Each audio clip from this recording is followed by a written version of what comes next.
layer of the wedding cake, and each one has a loop of white ribbon attached to it.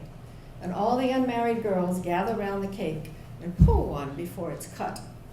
There is a little penny for the one who's going to be rich, a suitcase for the traveler, a thimble for the old maid, a clover for luck, and most desirable are tiny little wedding and engagement rings. And the girl who pulls that is supposed to be the next one married.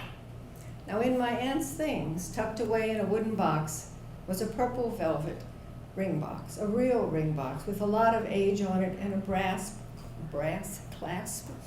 And when we opened it up, there was not the thimble, but there were the little wedding rings. And it made my mother cry.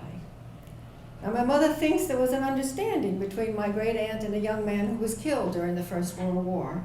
And I don't know if that's true. My mother has never seen a story she did not want to embroider a happy ending for. And I don't know whether my aunt kept it out of irony or out of hope. We just have it still. And now I have it still. There is something else that my great aunt gave me long before she died, before I was going off to college. And she brought it out. It's a little candle holder, or it was a little candle holder. It had 4 legs, curved, of some base metal, and 4 little arms that reached up, and it held, I was told, a red glass cup, and a votive candle went in it. My great aunt told me that whenever she moved, and they moved a lot because her father could not hold a job, whatever little shack they lived in, or whatever rough rooming house they were in for a while, her mother would unpack this first. She would set it on the table, she would light the candle, and Nell would relax. She knew she was home, her mother was there, and at least for now, this was their home.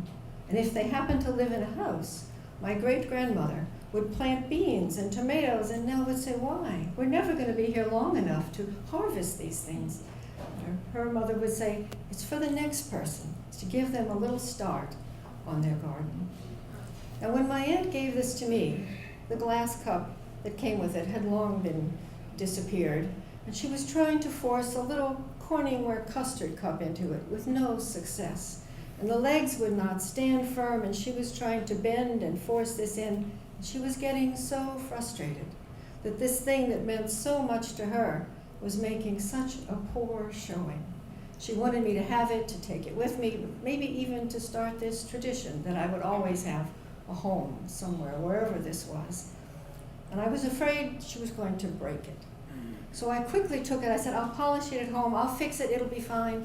And I wrapped it up again in the layers of tissue paper, all yellow with age, and I took it with me. And I have it still. It has fallen completely apart. I have little curved pieces of metal put away in a jewelry box, I think. And I think when my turn comes to have my belongings gone through by my own children, who will wonder why I have kept 99% of the things that I have, and they come across these little pieces of metal, that I need to have told them the story, because the metal may be gone by then, and only the story will last. And I hope, if not these little circles of metal, that they find something in my things that will remind them of home, that they'll take with them, and wherever they are, when they bring it out, they'll be home again. Thank you.